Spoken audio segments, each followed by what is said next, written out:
Good morning बच्चों, मैं अभिषेक मिश्र PGT chemistry. आज 10th क्लास के लिए टॉपिक का नाम है electrophilic and nucleophilic substitution reaction in aryl halides.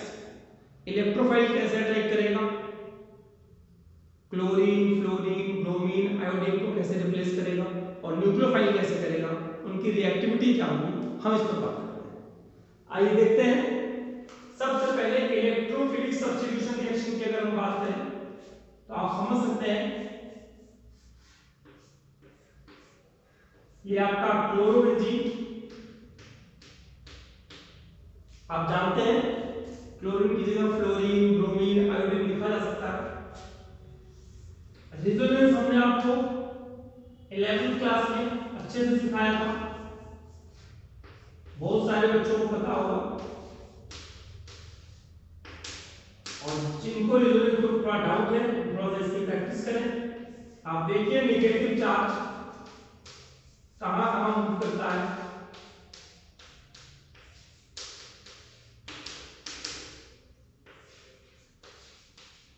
इसको हम प्लस आर इफेक्ट बोलते हैं,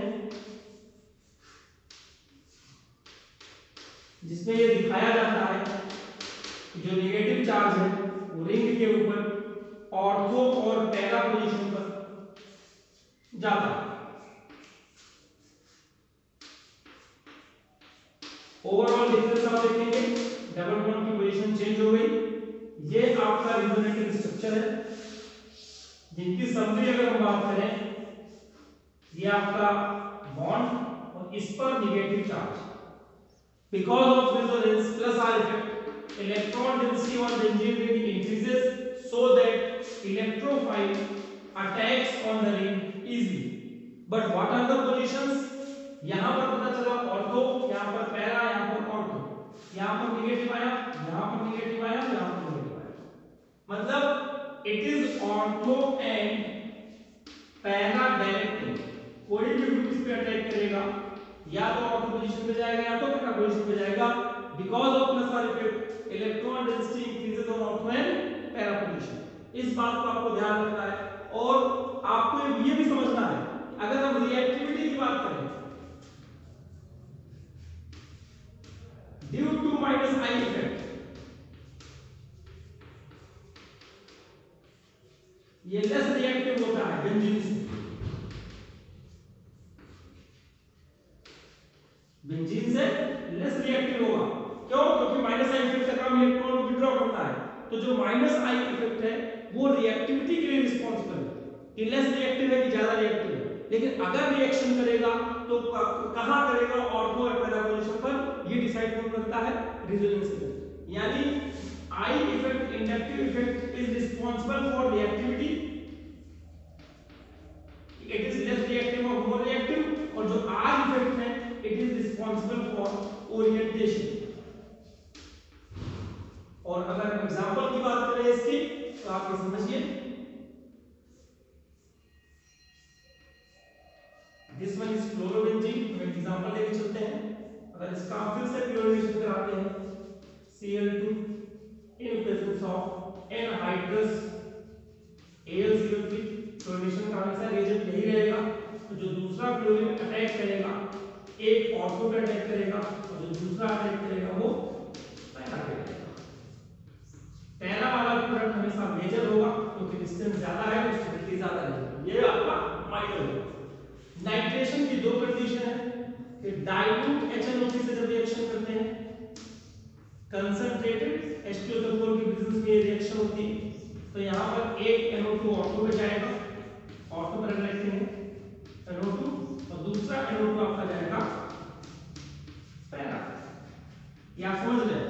लेकिन यही नाइट्रेशन अगर हम कंसंट्रेटेड HNO3 की प्रेजेंस में कराएं और कंसंट्रेटेड H2SO4 की प्रेजेंस में कराएं, तो जो अटैक होता है वो एक साथ ऑर्थो पोजीशन पर भी हो जाता है, पैरा पोजीशन पर भी हो जाता है, ऑर्थो पोजीशन पर भी हो जाता है।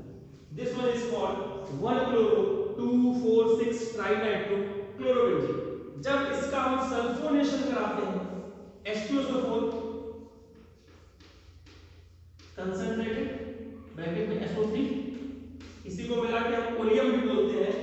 इसका जो अटैक होगा फिर से वही कहानी, एक SO3H ऑर्थो पे अटैक करेगा और एक SO3H पैरा पे अटैक करेगा,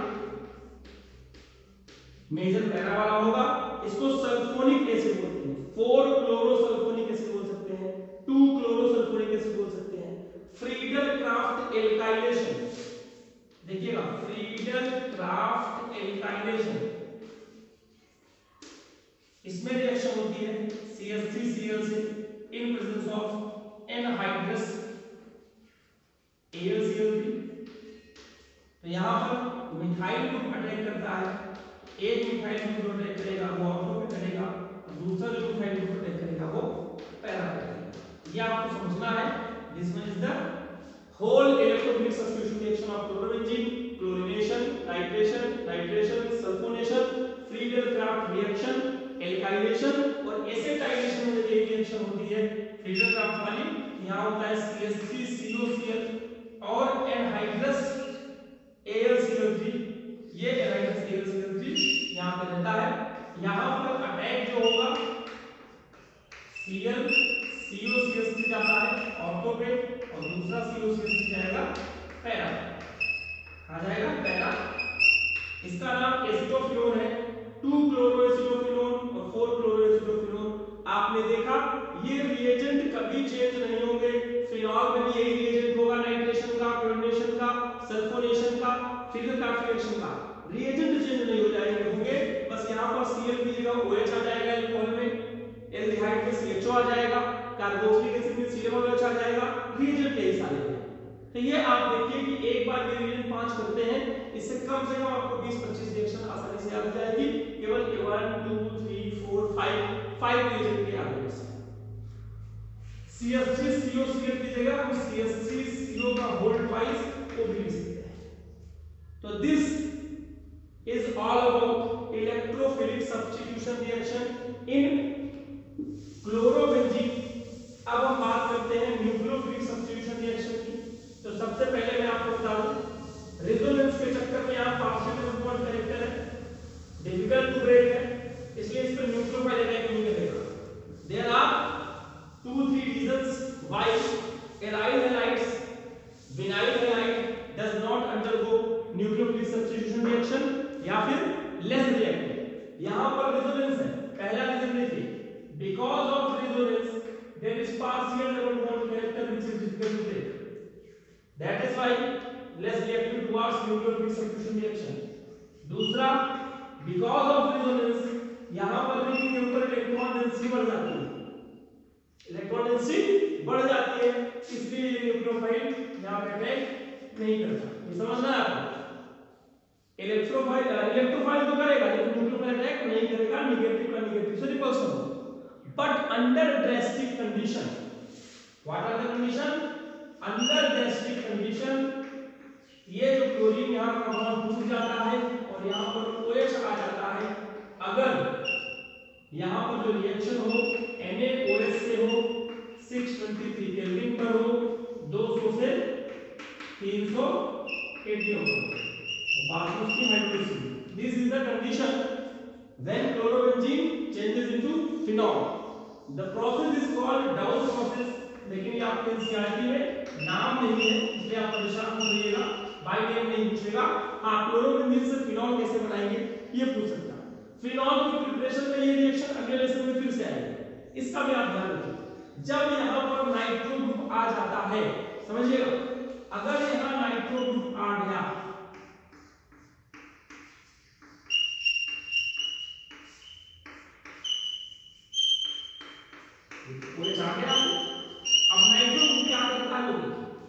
नाइट्रो ग्रुप इलेक्ट्रॉन विड्रॉ करेगा, नाइट्रो ग्रुप यहां से इलेक्ट्रॉन विड्रॉ करेगा, कुछ हद तक यहां पॉजिटिव चार्ज आएगा, और जब पॉजिटिव चार्ज आएगा तो न्यूक्लियोफाइल का अटैक करना थोड़ा आसान हो जाएगा। तो due to the presence of nitro group reaction undergoes easier, ये nitro groups makes the nucleophilic attack easier on the chlorobenzene by electron withdrawing from the ring से इलेक्ट्रॉन विड्रॉ कर लेता है, यहां प्लस चार्ज आएगा, नेगेटिव का attack होगा। तो यहां पर जो NaOH है आपका टेंपरेचर 420 K केल्विन के आसपास रहता है। मुझे एग्जैक्टली आप देख लीजिएगा क्या टेंपरेचर है, और 10 से 20 atm प्रेशर रहेगा। हाइड्रोलिसिस करनी है, समझिए। In presence of nitro group reaction is easier, condition थोड़ा सा सॉफ्ट हो जाता है। अब अगर एक और नाइट्रो ग्रुप आ जाए, एक और नाइट्रो ग्रुप यहां पे आ गया, तो अब क्या होगा, फिर से NaOH, लेकिन रिएक्शन और आसान हो गई, और अब यहां पर प्रेशर डालने की जरूरत भी नहीं पड़ी, इससे रिएक्शन और आसानी से हो गई। अब यहां पर जो प्रोडक्ट बनेगा एक NO2 आ जाएगा। दो NO2 मिलकर इनसे इलेक्ट्रॉन खींचेंगे, इलेक्ट्रॉन डेंसिटी ऑफ और कम हो जाएगी, तो नेगेटिव वाला इलेक्ट्रोफाइल और आसानी से अटैक करेगा। और तीसरा, अगर यहां पर